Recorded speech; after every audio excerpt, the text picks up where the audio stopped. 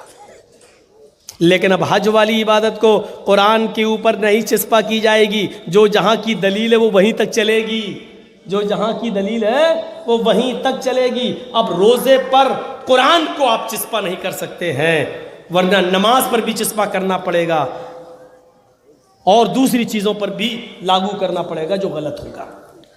مسئلہ آگے، تو تلاوت کس کو کہتے ہیں؟ آج بتایا تھا میں نے، تلا یتلو کے معنی عربی میں ہوتے پیچھے پیچھے چلنا۔ قرآن کی تلاوت کرو، اس کا مطلب یہ ہوا قرآن کے پیچھے پیچھے چلو۔ ایک آیت پڑھ لی، رک جاؤ، اس کا معنی دیکھ لو، مطلب دیکھ لو، سمجھ لو، پہلے اس پر عمل کرو، پھر دوسری آیت پڑھو، پھر تیسری پڑھو۔ قرآن کے پیچھے پیچھے چلنے کو تلاوت کہتے ہیں۔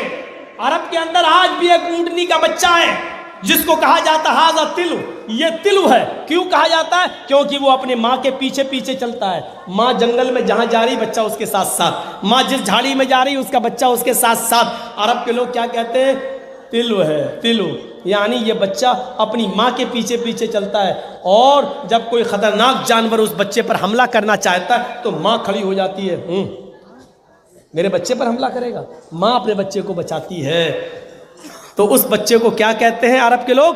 تلو، یہ تلو ہے، یعنی ماں کے پیچھے پیچھے چلنے والا۔ تو اسی تلو سے بنا ہے تلاوت۔ تم قرآن کی تلاوت کرو، یعنی اس کے پیچھے پیچھے چلو۔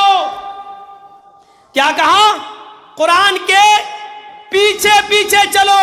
جس طرح اونٹنی کا بچہ اپنی ماں کے پیچھے پیچھے چلتا ہے تو خطرناک جانوروں سے محفوظ رہتا ہے، اسی طریقے سے تم قرآن کے پیچھے پیچھے چلو۔ دنیا کی ساری قومیں تمہارا کچھ نہیں کر پائیں گی، تمہاری حفاظت ہوتی رہے گی۔